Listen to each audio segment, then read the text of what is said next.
Salut à tous, ravi de vous retrouver pour un nouveau numéro de Gym Tonic. Grâce à une victoire à la niçoise, eh bien, les Aiglons ont fait la bonne opération de la dernière journée de championnat et ils pourront en faire peut-être une nouvelle en cas de succès à Brest. Pour parler de tout ça et de bien d'autres choses, bien sûr, à mes côtés cette semaine, Léandra Iacono. Salut Léandra. Salut Mika, bonjour à tous. Elle a changé de côté, Léandra. Vivien Seller qui a échangé avec Léandra, le jeune trentenaire. Salut Mika, salut à tous. Salut Vivien. Et l'éternel trentenaire.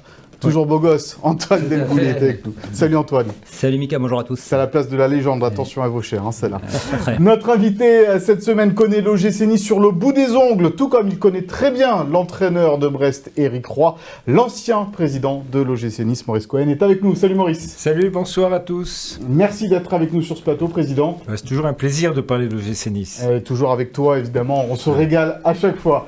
Allez, au sommaire de cette émission, nous ferons un focus sur Evan Guessant, qui saisit sa chance en l'absence de plusieurs titulaires partis à la Coupe d'Afrique des Nations. Brest puis Monaco, un tournant pour le podium. Nous nous poserons la question dans le pour-contre de cette semaine. Nous ferons également un bilan de ce mercato d'hiver. Et en fin d'émission, le souviens-toi d'Antoine Delgoulet consacré à Éric Roy, le Niçois. Il s'annonce très copieux. On imagine, ça va être très long encore une fois. Ouais. Restez avec nous, ça va être génial. Allez, on démarre cette émission par le succès 1-0 de l'OGC Nice face à Metz. À la niçoise, on va dire ça comme ça, Léandre, parce que toujours pas très flamboyant, mais terriblement efficace. Ouais, c'est ça. Pas spectaculaire, mais ça fonctionne. Et Nice continue à construire ses succès sur sa solidité défensive. On l'avait un peu perdu de vue contre Bordeaux. Et là, vraiment, ils ont retrouvé une assise assez... toujours aussi austère. Enfin, austère, mais en même temps, ça fonctionne tellement bien. Alors ça, c'est incroyable, parce qu'il y a 15 jours, on avait fait un débat sur les milieux de terrain qui marquaient pas de but. Sanson en marque 2 à Bordeaux. La semaine dernière, on fait un débat sur une défense qui est un peu plus imperméable. Eh bien là, il faut un clean sheet. Sur quel débat on doit progresser cette semaine, Vivien? Dis-nous. C'est toi l'animateur, c'est toi qui donne le tempo, nous on suit. Non, c'est vrai que ça marche. Il y a des petits moments où ça marchait effectivement moins bien, comme le disait Léandra, mais ça dure jamais très longtemps. Ils arrivent à chaque fois à réimprimer ce rythme qui va pas bien vite en termes de dynamisme de jeu, mais au niveau comptable, ça fonctionne. Chapeau à Farioli, parce que même si les équipes lisent mieux le gym qu'avant, pour le moment les points sont encore là. On va regarder les stats de cette rencontre entre l'OGC Nice et le Football Club de Metz et s'apercevoir que c'est sur un penalty que l'OGC Nice a vaincu cette équipe messine grâce à un penalty d'Evan Guessant dont on reparlera tout à l'heure, mais on voit sur ces stats que la domination était sans partage des Aiglons. Antoine, le penalty a fait polémique. Penalty ou pas penalty pour toi sur cette action transformée par Evan Guessant? Il y a penalty 100 fois, quoi. Je veux dire, il n'y a pas de discussion, on le voit bien. Très bon arbitrage de Madame Frappard. Il faut le souligner, qu'il y a eu un dans Nice ce matin. Sur cette action-là. Ouais. Non, le penalty, ça dépend. On peut le siffler, pas le siffler. Si t'es messin, t'as la rage, quoi. Un peu, mais après, il y a quand même contact. Donc... Voilà, quand on est niçois, on est content. Ouais, c'est le genre de penalty que les Niçois prennent, évidemment. Maurice, on parlait d'une victoire à la niçoise cette saison. Cette équipe, elle est solide. Évidemment, deuxième du classement. Mais le supporter niçois, tu le connais mieux que nous. Oui, il est un peu taquin parfois. Il aimerait en voir plus, toujours. Il n'est pas taquin, il aime le beau jeu. Alors c'est vrai qu'au niveau du jeu, on est un peu sur sa faim. Mais il y a les résultats qui comptent, les 3 points. Moi, j'aime bien les 3 points quand même. Donc après, il faut améliorer dans le jeu. C'est sûr que c'est plus sympa, c'est plus beau à voir quand on joue bien et qu'on a les 3 points. Donc il faut que l'équipe s'améliore. Et je pense qu'elle va s'améliorer au fur et à mesure. On a vu, tu parlais des milieux de terrain, Sanson, etc. Dès que ça tourne bien au milieu, ça fonctionne beaucoup mieux. Donc il faut espérer qu'on joue mieux et qu'on continue à prendre les 3 points. Avec un Kefren Turam qui, en première période, Léandra, a été, on va dire, au niveau et qui a un peu baissé de volume ensuite. Il a un peu baissé de volume, mais après, on voit quand même que quand il apporte, quand il se projette, ça change beaucoup dans le jeu de l'OGC Nice. Il a créé quelques étincelles qui n'ont pas fait le feu d'artifice attendu. C'est ce que William écrivait dans son papier, qu'on salue. Qu'on salue, William, en vacances. Mais voilà...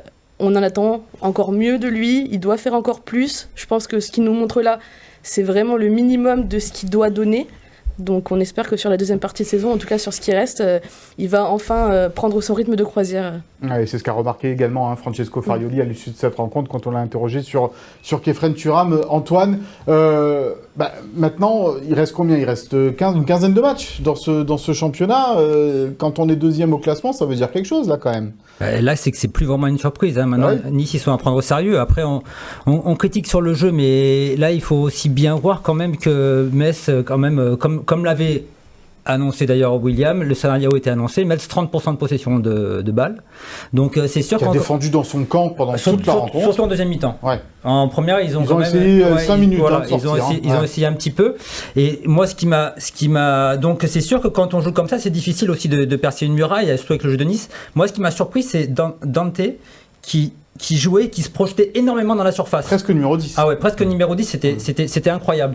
Et c'est la première fois moi que je le vois faire ça. Aussi haut, oui. Ouais. Aussi haut et souvent. Pour apporter le surnombre. Donc ça prouve que déjà Nice a essayé de faire évoluer son jeu en faisant monter Dante.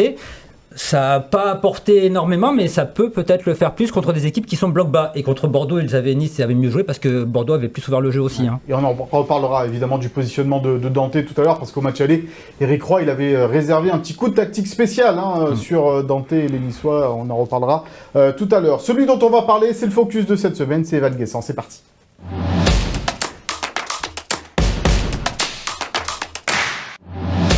Et oui, Evan Guessant qui saisit sa chance en l'absence de Terem Moffi parti à la Coupe d'Afrique des Nations, tout comme Boga d'ailleurs. Ce sont les deux joueurs en attaque de l'OGC Nice qui ne sont pas là et qui ne vont peut-être pas rentrer tout de suite, puisqu'ils sont qualifiés avec leur pays, le Nigeria et la Côte d'Ivoire, pour le quart de finale de cette Coupe d'Afrique des Nations. On salue d'ailleurs Maurice, vite un petit aparté, et Mers Faye et Kabadiawara.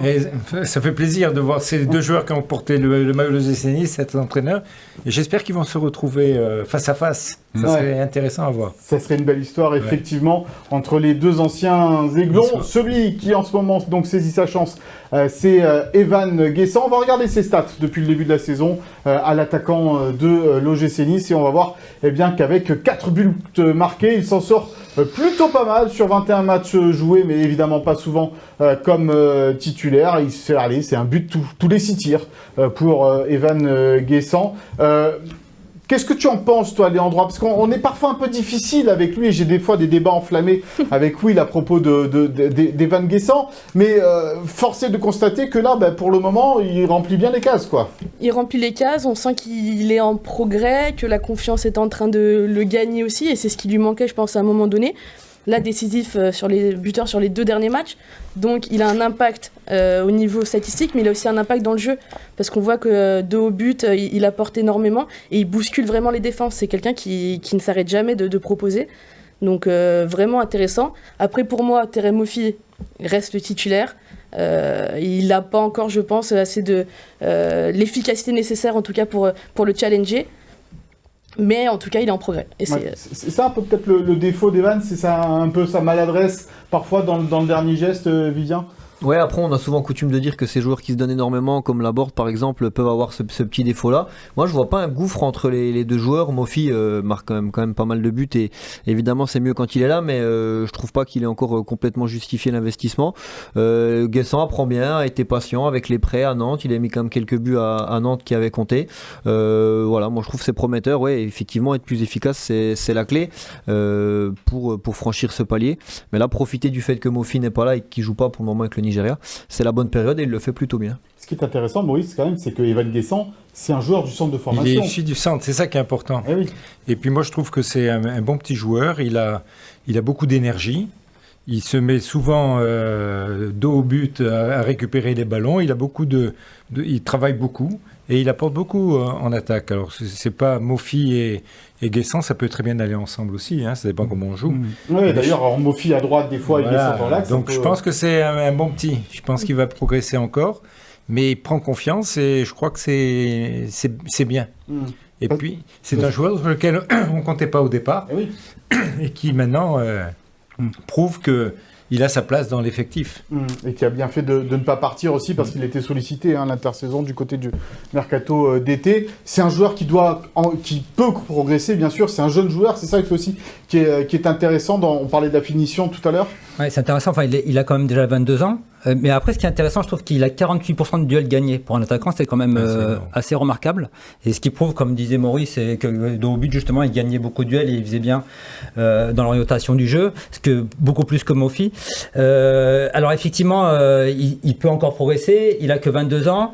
Moi, la seule chose qui me dérange un peu, c'est qu'il n'est pas Mofi, c'est dans les matchs qui arrivent contre Brest et contre Monaco, qui sont des jeux qui vont des équipes qui vont laisser de l'espace. Et Mofi lui pouvait profiter un peu de ces espaces, peut-être un peu plus que Guessant. Alors contre Monaco, on n'en sait rien. Puisque s'il est éliminé de la CAN, il reviendra. En tout cas, il va pas être trop fatigué, puisque pour l'instant, il reste en fond de banc, le pauvre Mofi. Donc c'est dommage aussi de ne pas avoir les deux, parce qu'effectivement, Mofi et Guessant, ça peut aussi, quand ils ont été alignés ensemble, ça peut aussi le faire, et ça aurait été bien d'avoir les deux pour Monaco notamment. En tous les cas, ça rejoint ce que dit un petit peu Antoine, ça va donner un bon mal de tête à Francesco Farioli quand tous ces joueurs en attaque seront disponibles pour le coup.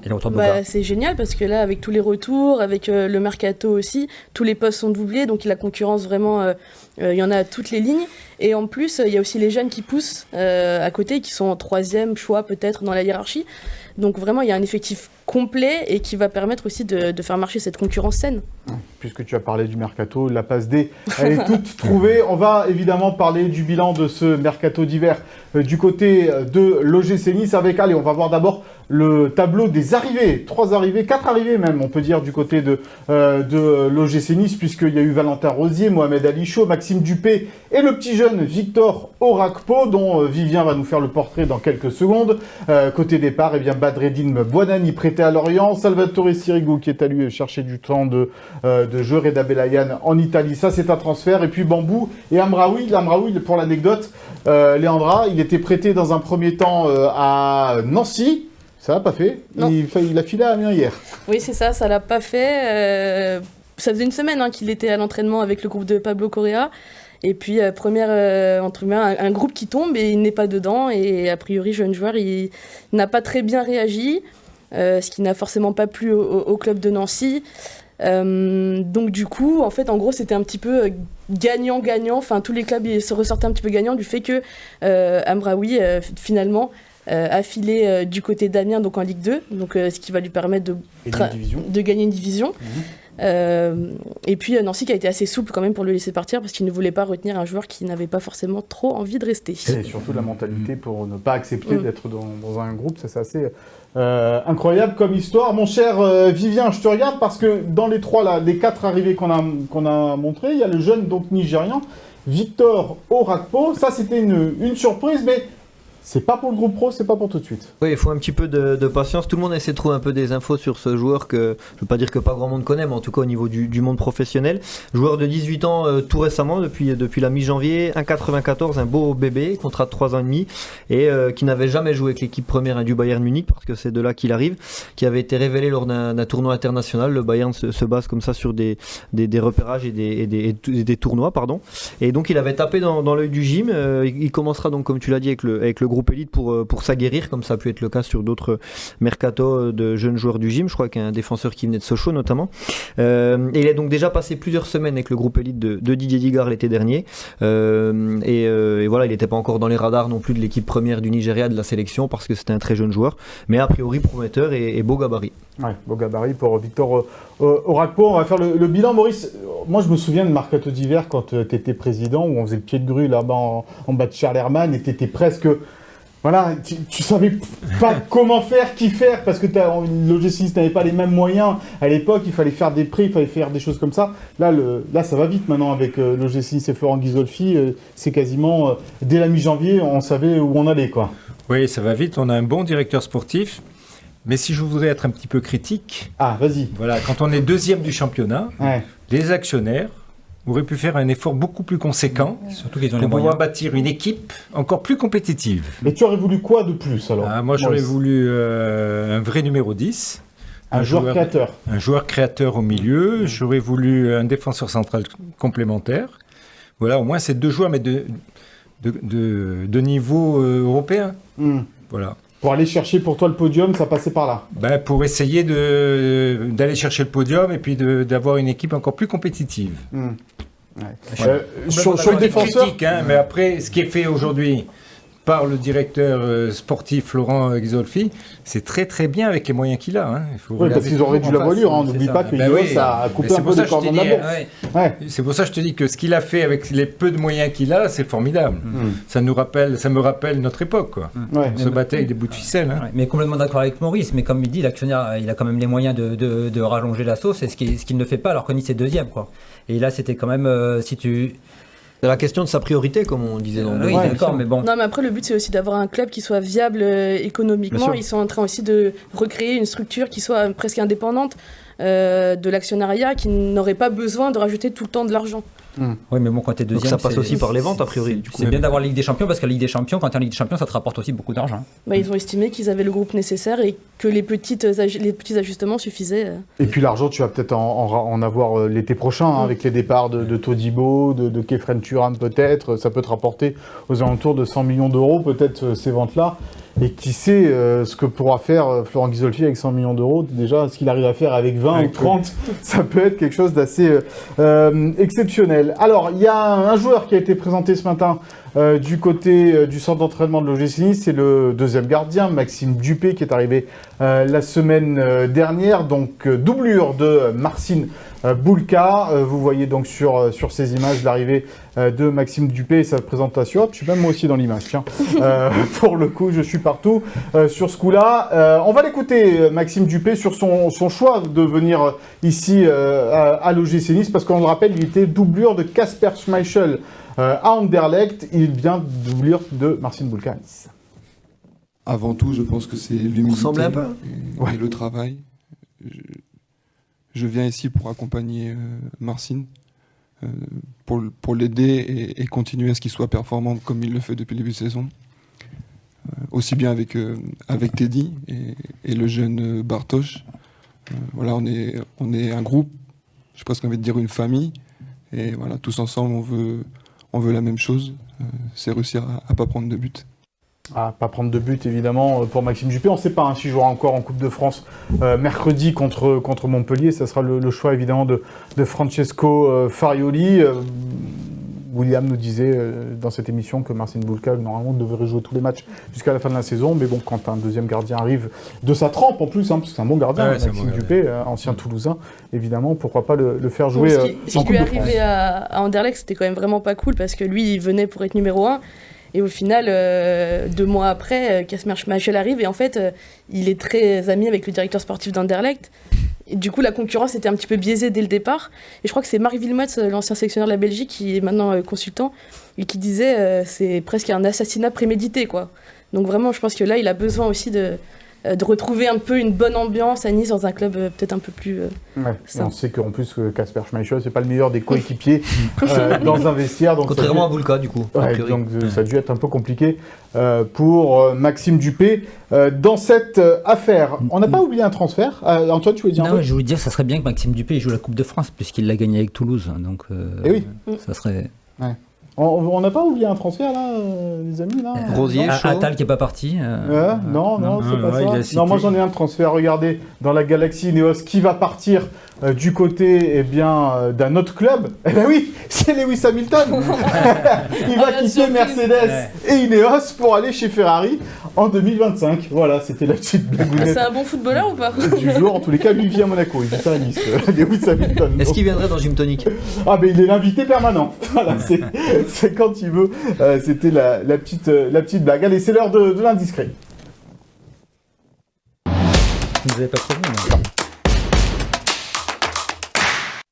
Un indiscret, 2 petites infos, puisqu'on parlait de Mercato. Alors, côté joueur, ça s'est agité du côté de Kefren Turam. Ça s'est agité un petit peu. On a beaucoup parlé de Jean-Claire Todibo. C'est un peu lui qui a animé toutes les actualités Mercato autour de l'OGC Nice. Bon, après, il y a eu Youssef Attal, mais en tout cas, Jean-Claire Todibo avait été approché, en tout cas, par des clubs anglais. Ça a également été le cas de Kefren Turam. Notamment des gros clubs de Première Ligue qui ont montré un intérêt, qui se sont rapprochés de l'état-major niçois. Newcastle, qui était déjà venu au renseignement cet été, est revenu un petit peu à la charge.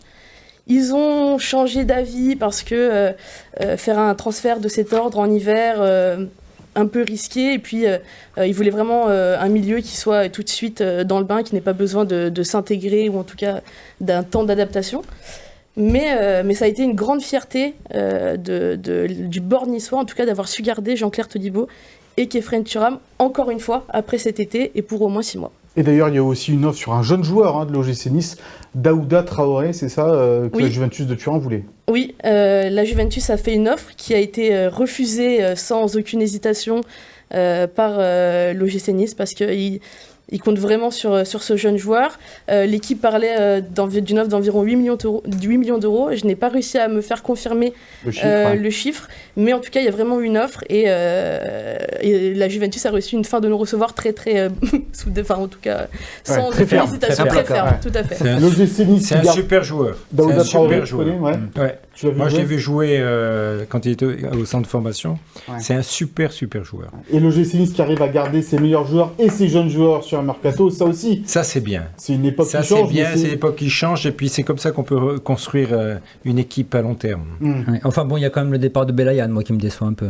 Oui, mais bon, il était en fin de contrat, c'est lui qui ne voulait pas prolonger, à un moment donné, voilà. Oui, mais c'est un peu décevant. Ouais, ça fait partie du jeu. Ouais, joueur qui est en fin de contrat et qui joue pas beaucoup et qui a envie de partir, vous pouvez pas le retenir. Mais c'est peut-être le petit bémol aussi, le tout petit bémol peut-être de ce mercato, c'est qu'au final, comme personne n'est parti, il y a peu de place de laisser aux jeunes, même Tom Louchet ou Antoine Mendy qui ont été très bons.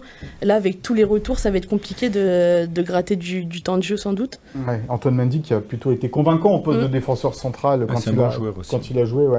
C'est peut-être pour ça aussi, Maurice, qu'ils n'ont pas pris de défenseurs centraux peut-être dans ce mercato d'hiver. Et une autre petite info côté coulisses, côté direction, avec un mercato là aussi entre l'OM et Nice. C'est ça, une petite arrivée depuis Marseille.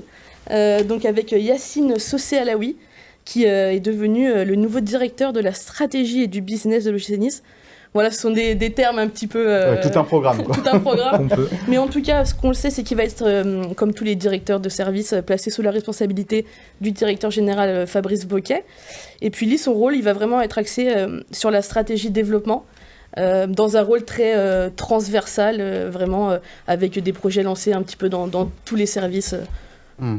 Ouais, c'est lui peut-être qui s'occupera un jour, si jamais l'OGC Nice récupère l'exploitation de l'Alliance Riviera, peut-être que c'est lui qui structurera tout ça. Évidemment, voilà pour les petites indiscrétions de la semaine du côté de Gilles Tonic. On va passer à l'avant-match de cette rencontre entre Brest et Nice en regardant le classement, parce que je vous parlais tout à l'heure de bonnes opérations pour les Aiglons le week-end dernier, puisque les Aiglons ont quand même mis donc 3 points, désormais 3 points d'avance sur Brest, 4 sur Monaco. 4 sur Monaco. 4 sur Monaco, c'est bien cela. Et 6 points de retard, 5 points de retard. 6 points de retard sur le Paris Saint-Germain. Voilà, j'y arrive. Parce que je vois pas de là. Vous mettez le classement comme ça. C'est un problème d'âge. Je vois absolument rien, mais c'est pas grave. Vous, j'espère que vous avez tout vu. Donc oui, bonne opération pour les Aiglons le week-end dernier. À confirmer maintenant, même si tout à l'heure on fera le pour-contre, mais à confirmer peut-être rapidement contre Brest. À confirmer, juste pour revenir sur ce que tu disais et confirmer la bonne opération, c'est que tu gagnes un week-end où Paris ne gagne pas, ce qui est quand même assez rare, même s'il ne fait pas beaucoup de doute que Paris sera champion, et où Monaco ne gagne pas contre Marseille, même si Marseille peut paraître largué, ils vont récupérer des joueurs. Donc voilà, c'est le week-end où il fallait gagner. À confirmer avec 2 matchs qui s'enchaînent, je ne vais pas donner trop d'arguments pour le contre qui vient avec Léandra, mais non, plus sérieusement, c'est une période qui va être importante, et puis tu arrives à gagner contre les petits dans des matchs pas très bons, on le disait. Là, on va voir un peu de quoi est fait Nice sur peut-être d'autres aspects du jeu, avec des équipes qui se livrent un peu plus, qui jouent un peu plus, ça va être intéressant. Avec un gros calendrier à l'extérieur, on n'arrête pas de le répéter pour l'OGC Nice dans cette deuxième partie de championnat. Mais cette équipe, elle a montré, Maurice, aussi qu'elle était à l'aise à l'extérieur cette saison, même si les résultats ont été moins bons en championnat lors des 3 derniers matchs. Il y a eu 3 défaites à l'extérieur lors des 3 dernières rencontres. Mais c'est une équipe qui s'est voyagée globalement. Oui, contre les grosses équipes, c'est une équipe qui a du caractère. On sent qu'il y a de l'envie, il y a du caractère, on a une bonne défense. Ça, c'est important à l'extérieur. Donc après, c'est des coups à monter et avec le milieu de terrain et les attaquants. Mais je crois qu'on a une équipe qui est capable de voyager. C'est vrai qu'on n'a pas eu de très bons résultats sur les 3 matchs à l'extérieur récemment, mais je pense que sur les grosses équipes, on va avoir une belle compétition entre Nice et Monaco, Nice et Marseille. Je pense que ça va être des combats. Et on a les moyens de se battre. Défaite contre Nantes, contre Le Havre et contre Rennes pour les Aiglons lors de ces 3 derniers matchs à l'extérieur. Et c'est vrai qu'il y a eu cette qualification en Coupe de France à Bordeaux. Des équipes de l'Ouest, en fait. Donc là, une autre équipe de l'Ouest que l'OGC Nice va affronter à Brest. Avec une incertitude, Léandra, du côté de Brest, c'est Le Doiron qui a priori, est très incertain. C'est ça. Jordan Amavi blessé, Le Doiron incertain. Et ça, c'est quand même un joueur cadre, un joueur majeur de cette équipe. Donc ça pourrait être un coup dur pour Éric Roy. Et un ancien Aiglon, Pierre Lesmelou, qui crève l'écran depuis le début de la saison, qui a failli partir lui aussi du côté de Rennes. Il va falloir voir si ça ne l'a pas trop atteint, ce non-départ, ce faux départ vers Rennes. Il a été moyen contre Paris, j'ai trouvé, mais bon, il est toujours là, toujours présent. Et puis, c'est la pierre angulaire de cette équipe, c'est un peu la star, entre guillemets. Je pense qu'il va falloir quand même faire très attention à Brest, qui n'a perdu qu'une fois à domicile, c'était contre Paris, dans des conditions 2-3 à la dernière minute. Donc Brest qui est 5 victoires, 3 nuls à la maison, qui est donc très solide aussi à la maison. Bon, ils ne sont pas 3e pour rien non plus. Qui a fait un super match quand même contre Paris, une super deuxième mi-temps. Bon, Paris avait un peu arrêté de jouer aussi. Oui, d'accord, mais bon, je veux dire, c'est quand même Paris. Moi, je veux bien. On nous dit, oui, Brest, c'est fantastique, c'est formidable. J'ai pas dit que c'était fantastique. Est-ce que j'ai dit que c'était fantastique? C'est la surprise cette saison, oui, machin. Mais Brest a pris 2 points contre le Paris Saint-Germain. Jusqu'à preuve du contraire, Nice en a pour l'instant pris 3. 1 point.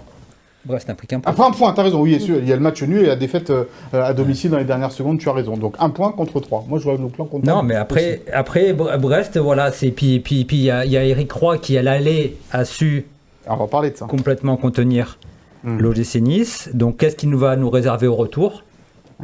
C'est la question. D'ailleurs, on lui a posé la question à Francesco Farioli, parce que c'est vrai, tu as raison de le rappeler, Antoine, au match aller, il y avait une petite surprise tactique de la part d'Éric Roy, qui avait mis en individuel, en marquage individuel, Dante, qui est considéré comme le premier relanceur de cette équipe niçoise. Todibo avait été obligé de prendre le jeu un peu plus à son compte, ce qu'il n'a pas forcément, ce qu'il a plutôt aimé d'ailleurs, puisqu'il a touché énormément de ballons, mais ça, le score final était de 0-0 dans cette rencontre. On a demandé à Francesco Farioli justement si il s'attendait un peu à la même tactique de la part d'Éric Roy. Écoutez-le devant la caméra de Philippe Bertini. È uno scenario che sono stati i primi a proporlo. Oui, c'est un scénario qu'ils avaient proposé en premier, effectivement. Ça leur confère un certain avantage, mais c'est aussi une opportunité importante pour nous. Après, je ne suis pas dans la tête de leur coach, mais c'est peut-être la stratégie qu'ils vont répéter à nouveau. Mais je m'attends aussi à des changements. C'est une équipe qui a beaucoup alterné les types de pressing sur chacun de leurs matchs. Leur préparation au niveau tactique a toujours été très précise. Donc ils vont peut-être encore ajuster certaines choses. On devra savoir d'entrée identifier le type de match que ce sera. Mais au-delà du niveau de la question tactique, je pense qu'il y aura beaucoup de duels, de contacts, et donc on devra arriver là-bas très fort physiquement. Et di grande valore e di grande spessore. Très fort physiquement du côté de Brest. Tu le connais un peu, Eric. Tu crois qu'il va encore nous préparer un truc à sa façon là sur ce match contre Nice? Écoute, il fait son job, hein. C'est un entraîneur, il essaie de préparer son équipe au mieux face à un adversaire, donc c'est Nice. Je crois qu'il fait de belles choses. Je pense qu'il va essayer de trouver encore les moyens de pouvoir mettre l'OGC Nice en difficulté, mais je suis persuadé que Farioli aussi a ses idées et que ça va être un bon match. Donc ce qu'il faut en tous les cas pour Nice, c'est surtout ne pas perdre à Brest. C'est ce que j'allais vous demander. 1-0-0, Antoine, ça serait un bon résultat pour les Aiglons à Brest sur le papier? C'est un bon résultat sur le papier, 1-0-0 malgré tout. Et puis si Nice perd sa deuxième place. Aussi, il faut déjà le savoir. Il y a une meilleure différence. Il y a une meilleure différence de but de Brest. Donc il y a l'enjeu, c'est la deuxième place, c'est 1-0-0. Pas trop mal. Brest reste à 3 points. Après, Brest ira à Marseille. Monaco, contre le Havre, on verra ce que ça donne. Et après, il y a Monaco-Nice qui sera important. Nice-Monaco, Nice-Monaco. Oui. Brest recevra Marseille, je crois. Brest recevra Marseille. Il me semble que ce sera Brest. En tout cas, ils joueront contre Marseille. Après, on peut avoir un peu plus d'ambition et espérer une victoire, quoi. Bon, je pense que Léandra dit ça parce qu'elle est bouillante sur le pour-compte. Elle est bouillante, Léandra, sur le pour-compte, donc on va le balancer tout de suite. Allez, c'est parti, c'est le pour-compte.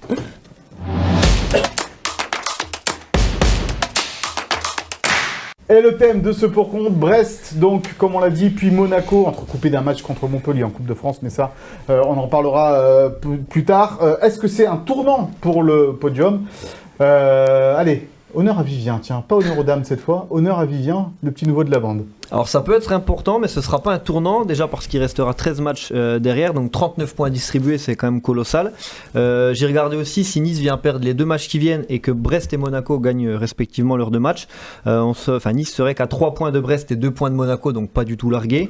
Et surtout, après les calendriers, il y a encore énormément de confrontations directes si on englobe les équipes qui peuvent prétendre à une qualification en Coupe d'Europe, Lille, donc Monaco, Brest, même Marseille, qui va récupérer des joueurs avec la CAN, donc il y aura un effectif quand même avec un peu plus d'allure. Rennes et Marseille vont jouer de l'Europa League, donc voilà, ils vont perdre des points aussi, etc. Donc Nice, ce sera important, voilà, mais pour moi ce sera pas un tournoi et ce sera surtout pas décisif. Voilà les arguments de Vivien. À toi, ils sont bons.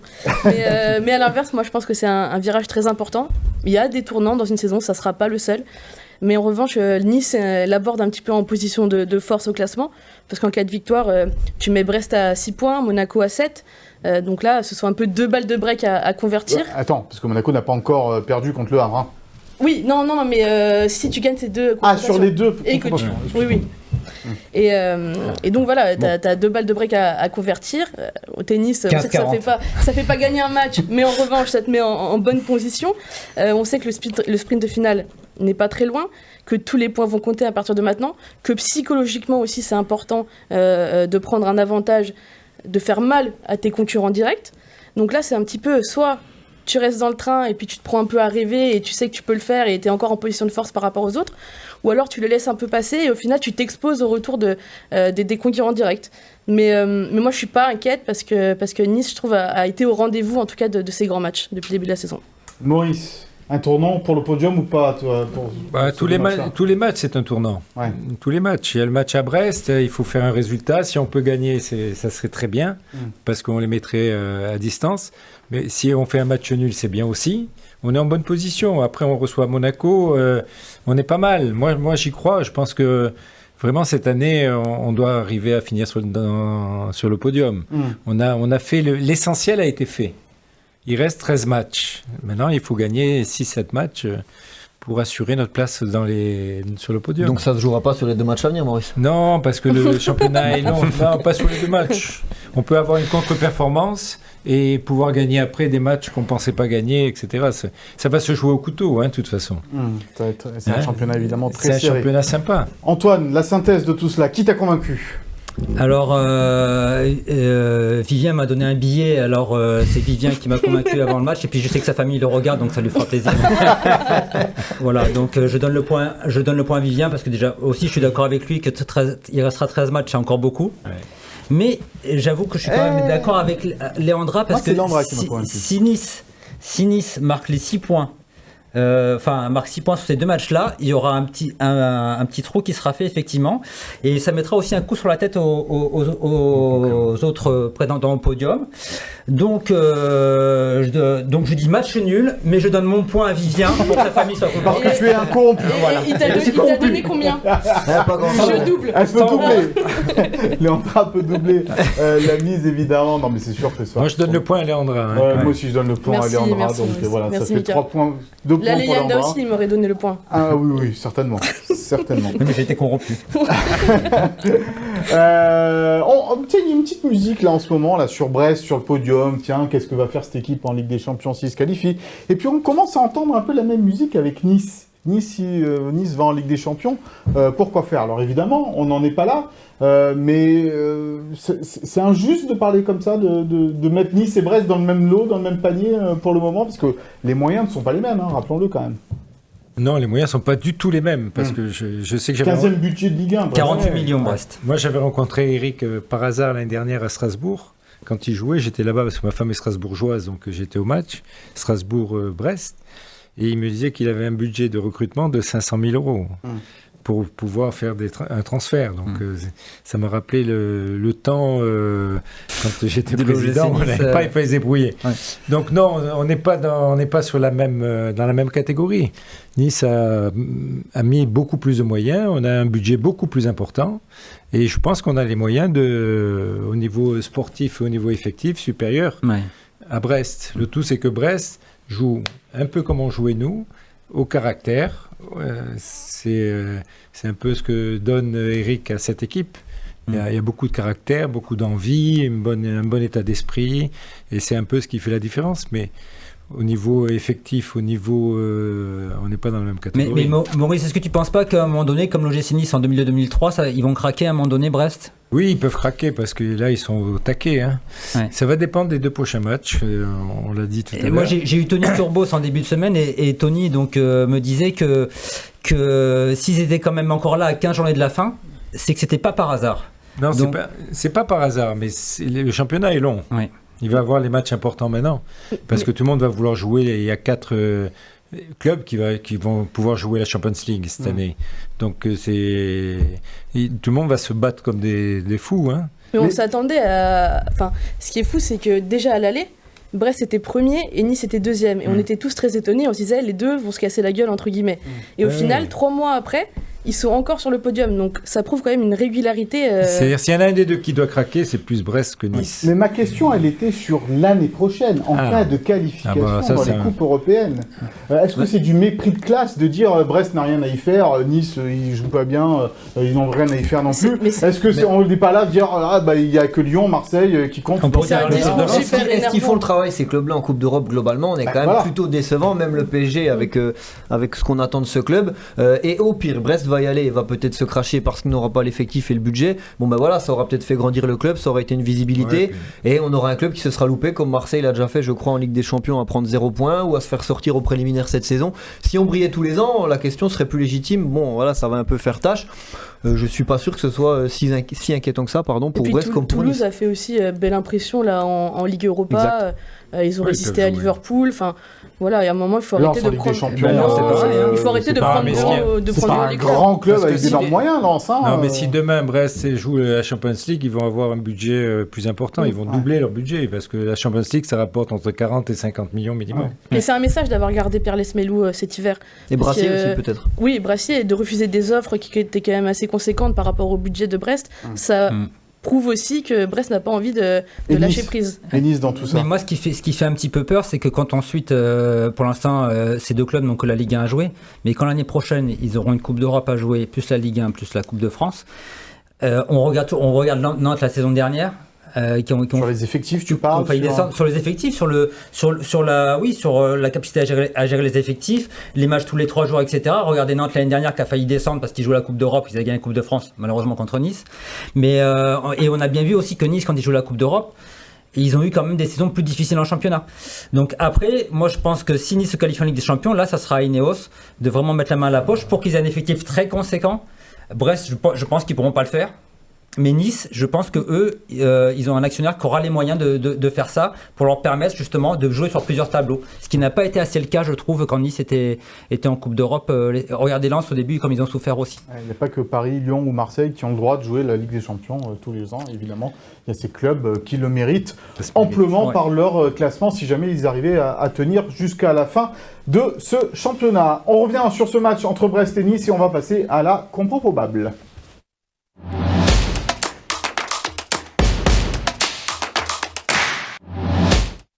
Allez, Leandra, tu me rejoins pour évidemment parler de cette compo probable. Il y a l'écran, il est un tout petit peu sorti là, on va essayer de le remettre un peu là, hop, tac. Fais tourner le micro. Il est technicien en plus d'être présentateur. Non, mais il faut appeler le technicien.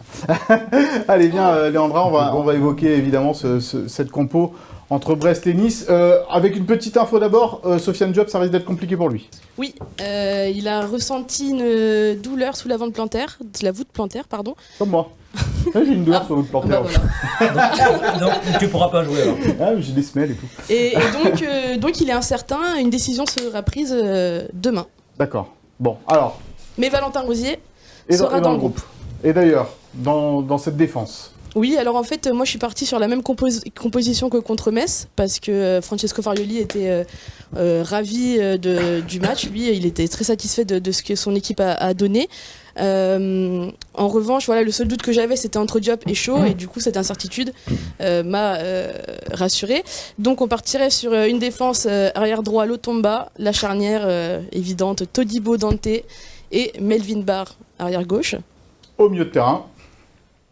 Du classique avec Youssouf qui continuera au poste de sentinelle parce que c'est un axe qui a solidifié entre guillemets, c'est vraiment un trio imbougeable, et puis donc Thuram et Sanson en relayeur. Et devant donc du classique avec Laborde à droite, Guessant devant qui va essayer d'enchaîner un 3e but consécutif, et Mohamed Ali Chaud qui espère ouvrir son compteur. Enfin, mais en tout cas, moi je trouve qu'il amène beaucoup de choses. Je le préfère à droite pour rentrer sur son pied gauche. Francesco, lui aussi, hein, d'ailleurs, c'est ce lui aussi. Francesco Farioli l'aime à gauche parce que ça lui permet de centrer de son pied gauche en première intention. Mais ça peut changer en cours de match. Voilà. Donc la même compo que aligné face à Metz pour pourquoi pas enchaîner du côté de l'OGC Nice. C'est vrai qu'il y a du monde dans le groupe là maintenant, même s'il y a eu des départs et s'il y a la petite blessure de Sofiane Diop. Hélas, on n'a pas parlé de Youssef Attal, Leandra, qui a des offres en Turquie, c'est ça? C'est ça. Il devrait s'envoler pour la Turquie d'ici, parce qu'il s'est entraîné avec le groupe ce matin. Oui, alors en fait, lui, après l'élimination de l'Algérie, n'est pas rentré en même temps que Hicham Boudaoui. Il a eu droit à quelques jours de repos supplémentaires. Et puis en fait, là, le marché turc est encore ouvert. Il y a quelques marchés encore ouverts, mais a priori, c'est plutôt vers le marché turc qu'on se tourne, qu'on s'oriente pour Youssef Attal. Trabzonspor, notamment, a montré un vrai intérêt. D'autres clubs qui n'ont pas filtré aussi. Galatasaray aussi peut-être, Galatasaray qui a mis fin aux discussions avec Serge Aurier. Ouais. Exactement. Donc Florent Ghisolfi nous a dit ce matin qu'il ne pourrait pas partir en vacances tout de suite. C'est un dossier qui risque d'être réglé dans les prochains jours. Le marché turc s'achève le 9 février. C'est ça. Donc avec un départ espéré pour l'OGC Nice, pour tout le monde, pour toutes les parties de Youssef Attal. Il lui reste quoi, 6 mois de contrat? Il reste 6 mois de contrat. Est-ce qu'il y a encore une indemnité Il y aura une petite indemnité. À 6 mois de la fin du contrat. C'est ce que veut l'OGC Nice. L'OGC Nice ne le bradera pas, ça c'est sûr. Il y aura pas, avec 6 mois de la fin du contrat, il n'y aura pas grand-chose, quoi. Non, mais il y aura toujours un petit. La somme demandée n'a pas filtré. Ouais. Mais en revanche, voilà, ils ne feront pas de cadeau de le libérer. C'est vraiment, ils recherchent vraiment un transfert. Et si jamais il part pas, il le garde. Il le garde et il passera. Non. Il sera dans le loft. Hormis grosse hécatombe au poste d'arrière droit, parce que moi... Toi, t'as pas écouté ce que dit Will depuis des mois et des mois et des mois. Non, mais si, bien sûr que j'ai écouté ce qu'a dit Will, mais après on ne sait jamais dans le football. Mais des sources que j'avais, ils vont pas s'auto-flageller non plus si Lotomba, Rosier se blessent tous les deux. Et oui. C'est encore Antoine Mendy qui peut jouer à droite. Oui. Voilà. Et dans la tête, il sera comment, Attal aussi, c'est pareil. Écoute, on n'en est pas là, et l'idée c'est de lui trouver une porte de sortie vers la Turquie dans les jours qui viennent. On va jouer, c'est le cadeau de la semaine.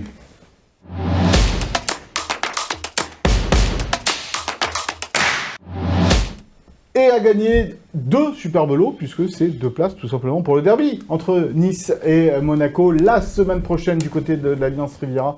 Ce match qui aura lieu le dimanche soir à 20h45. Donc 2 places à gagner pour Nice-Monaco. Vous savez comment on joue. Le pronostic du match entre Brest et Nice ce dimanche après-midi, eh bien, il faut donner, s'il y en a, le nom de buteur, le score avec le petit hashtag Gin Tonic. 2 places donc à gagner pour le derby entre Nice et Monaco. C'est l'heure du Souviens-toi. Il est prêt, il est chaud.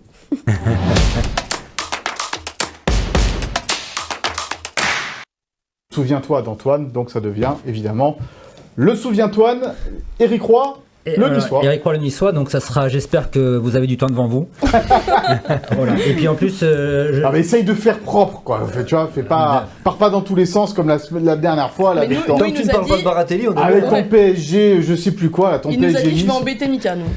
Puisqu'on sait même plus le score de ce match et qui avait marqué, donc allez. Ce sera, souviens-toi, en collaboration avec Maurice Cohen. Évidemment, évidemment.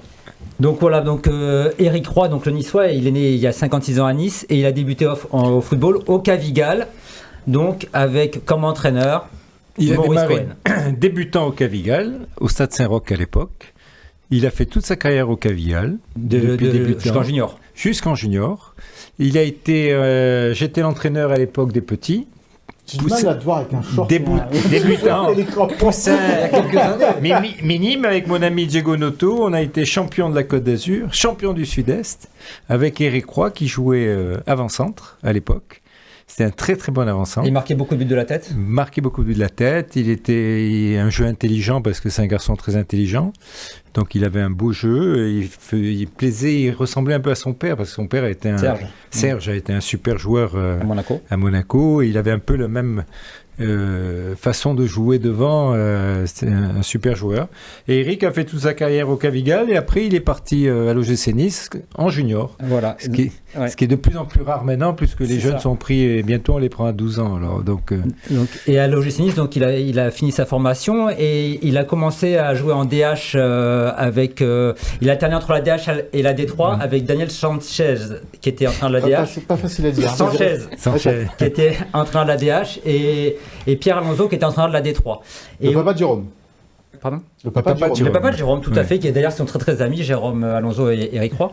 Beaucoup au golf ensemble. Voilà. Et au début, Éric Roy voulait jouer plutôt en numéro 10.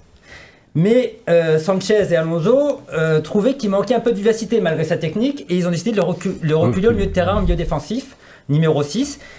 Ou même des fois en libéraux parce qu'il avait une très belle vision du jeu, une très belle technique, etc. Parce qu'il manquait un peu de vivacité. Donc il a commencé à jouer en DH et en D3 comme ça. Et il a fait son premier match pro ensuite à Nice. Là on va voir donc sa tête qu'il avait en 1988 quand il a fait son premier match pro avec l'OGC Nice.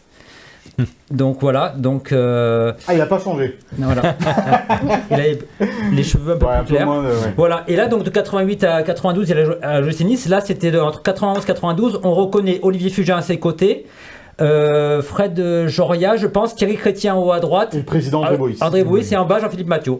Tu vas pas nous faire toutes les photos des joueurs de toutes les. Non mais les gens ça les intéresse, Mika, c'est pas comme toi qui est blasé quoi.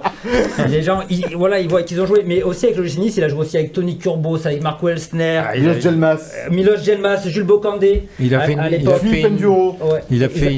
quelques années à Nice, et super années. Une fois qu'il est rentré dans l'équipe, il est plus sorti. Il a joué en 6, effectivement. Il joue en 6 ou même des fois libéraux en D2 parce qu'il a fait une année en D2 en 91-92 quand le club a fait le dépôt de bilan, enfin où il a été rétrogradé, il est resté et après il est parti à Toulon, il est parti à Lyon, il est parti à l'OM, il est parti en Angleterre ensuite à Sunderland, il est parti à Troyes, il est parti en Espagne au Rayo Vallecano et enfin il est revenu à l'OGC Nice, il n'avait plus de club et en 2002 un petit appel à Maurice Cohen. Oui, un petit appel, non, il m'appelle, il me dit j'ai besoin de m'entraîner, je continue à m'entraîner et puis il n'a pas demandé à venir dans l'équipe, il voulait juste s'entraîner. Il avait 35 ans. Et j'ai dit, écoute, viens, t'es le bienvenu, bien que Garnot n'était pas très chaud, parce que Eric est un garçon qui a du caractère quand même. Et donc, malgré ça, avec Roger Ricord, on l'a un peu imposé. Et donc, après quelques entraînements, et quand on a vu la vivacité d'Eric, on a dit, tiens, il faut qu'on le fasse signer, il va nous apporter quelque chose. Donc, on l'a fait signer pour pas grand-chose. D'ailleurs, il a fait beaucoup d'efforts. Pour lui, c'était un plaisir de finir sa carrière à Nice. Et donc, il a accepté et il a joué. Il nous a apporté énormément un milieu de terrain. Il a été et là, si on peut voir les images, voilà. Donc là, c'est quand il revient en 2002 pour la super saison 2002-2003 où Nice avait été vice-champion d'automne. Donc on le voit là et on le voit là sur un des premiers matchs, c'est lui qui marque de la tête. Les images sont de qualité un peu faible, mais on voit son but de la tête contre Montpellier. Ils avaient gagné 2-1. Regardez cette détente exceptionnelle de Éric Roy et le but. Voilà, et Nice s'était imposé 2-1. Il était sur son 31, comme on peut voir son numéro de maillot. Non, ça a été un très bon joueur, un bon état d'esprit, un garçon intelligent. Et ce qu'il fait à Brest ne m'étonne pas aujourd'hui, parce qu'il a du caractère, il est intelligent, c'est un vrai meneur d'hommes. Il étonne, parce que c'est vrai qu'on pensait que sa carrière d'entraîneur avait été courte en fait au final. Oui, quand il a fini sa carrière, après il est resté au sein du club, puisque je l'avais mis directeur du marketing, qui était pas... Comme il y avait Roger Ricord l'époque était directeur sportif. on ne pouvait pas les associer, sinon ça aurait fait des flammes. Et donc il a été directeur du marketing. Et après quelques années, quand Roger s'est arrêté, il a été directeur sportif. Directeur sportif, on va voir l'image d'ailleurs avec Maurice. Il y a une image avec Maurice au Stade du Ré. Voilà. Et Maurice, tu te souviens là, c'était quand? C'était en 2009. La chemise blanche, au Stade du Ré. Voilà, là c'est quand l'année où tu l'avais nommé directeur sportif. Ouais. Donc comment ça s'est fait alors? Il a remplacé Roger. Il a remplacé Roger quand Roger avait souhaité d'arrêter après le départ de Fred Antonetti. Donc c'est Eric qui l'a remplacé. Et donc qui a joué le rôle de directeur sportif, qui n'est pas un rôle facile, mais il a toujours été attiré par le terrain, Eric. Il avait le côté management, puisqu'il a fait l'école à Limoges de management du sport, mais il était toujours attiré par le terrain, il avait envie d'entraîner. Après, il a eu cette expérience à Nice, quand il a fait on va en parler justement, puisque donc, il était directeur sportif. Donc toi, Maurice, tu étais parti en 2009. Et donc en mars 2010, il remplace l'inoubliable Didier Oli-Nicole, qui avait des résultats assez catastrophiques avec le gym. Et donc il prend pour les 3 derniers mois le gym et il sauve la tête du gym avec René Marsiglia. Avec un staff qu'on va voir. Donc là, il était avec Didier Digard et on va voir le staff, qui est le staff où il y avait René Marsiglia, Fred Joria, Roger Propos, le préparateur physique, et Bruno Valanconi, entraîneur des gardiens. Donc il a sauvé d'abord le gym sur la fin de saison. Ensuite 2010-2011, il reprend l'équipe, il fait 17e avec cette équipe, mais il fait demi-finale de la Coupe de France contre Lille. Donc on se rappelle ce beau parcours avec un stade plein, un super match en demi-finale face à des Lillois imbattables à l'époque. Et en 2011-2012, il repart, mais là donc manque de résultats. Il est remplacé par René Marsiglia en novembre 2012. Il redevient manager général. Et en juin 2012, il est licencié. Donc, j'ai oublié de dire que c'est lui quand même qui fait venir Jean-Pierre River à l'OGC Nice. Et Julien Fournier. Et Julien Fournier, des grands artisans. Et donc, il est licencié par Jean-Pierre River. Voilà, ces mêmes hommes. Et par Julien Fournier. Et par Julien Fournier. Et donc, tout ça, ça ira au prud'homme. Il gagnera au prud'homme. Donc son procès. Voilà. Et le président River qui disait tout à l'heure en conférence de presse lors de la présentation de Maxime Dupé qu'il avait eu au téléphone il y a quelques semaines pour le féliciter de son parcours. Donc a priori les choses sont aplanies. On va pas dire arrangées, mais aplanies. Mais on connaît quand même tout l'amour qu'Éric Roy garde pour le il a à plusieurs reprises sur ce plateau. Avec toute l'affection que j'ai pour Eric, et j'en ai beaucoup. La seule chose que je lui demande, c'est de perdre dimanche. Le reste, c'est pas... Voilà, après, on l'aime. Hein. Mais Maurice te confirmera que Eric est amoureux à vie du... il est rouge et noir à fond. Voilà. Hein. Je veux dire, s'il avait pu entraîner l'équipe à la place de Monsieur Farioli, il aurait fait avec plaisir. Et peut-être, on ne sait pas. Hein, mais un jour ou l'autre, peut-être qu'il reviendra, parce qu'on revient toujours dans sa famille. Et d'ailleurs, petite auto-promo, une interview d'Éric Roy retrouvée dimanche dans Nice Matin. Je l'ai eu au téléphone hier. Et comment il va? Très bien, très bien. Tu as dit qu'il nous manquait sur le plateau de Gym Tonic. Il le sait. Bon. C'était pas trop long, ça va? Non, c'était très bien. Merci. C'est parfait. Tu as été très bon. Ça m'a passionné, moi. La carrière d'Éric et comme le président Cohen l'a dit, on souhaite le meilleur parcours possible pour Éric Roy et les Brestois, mais voilà. Ce week-end, il faut qu'il fasse l'impasse. Voilà, essayer de gagner 3 points là-bas, ça serait pas mal pour les Aiglons, effectivement. Merci Maurice. Ça a été un plaisir. Écoute, tu sais que tu es chez toi ici, tu reviens quand tu veux. Voilà, t'es en pleine forme en plus, ça fait plaisir à voir. Oui, j'essaye. Il joue toujours bien au golf. C'est le golf qui me maintient. C'est beau, voilà, faire du sport. C'est ça qui est bien aussi. Messieurs, dames, merci beaucoup. Merci à toi, merci à toi. Bon déplacement à Brest, Léandra. Merci. Sympa. Stade sympa, j'adore. Te perds pas dans le port là-bas. Non, pas de soucis. Bon, je remercie Franck Fernandez, Sophie Doncé, Chloé Wargar et Philippe Bertigny à la préparation et à la réalisation de cette émission. On se retrouve la semaine prochaine pour débriefer, bien sûr, le match de Coupe de France face à Montpellier, le barrage de Brest, et pour parler du derby. Tiens, notre invité, ça sera un ancien monégasque qui joue, mais qui aujourd'hui est dans l'organigramme de l'OGC Nice. Ça sera Sébastien Schilacci, Toto Schilacci, qui sera notre invité exceptionnel la semaine prochaine, pour parler du derby. Allez, il est temps que ça se finisse. Bonne soirée à tous. Merci de nous avoir suivis. Bon week-end et à la semaine prochaine. Bye bye.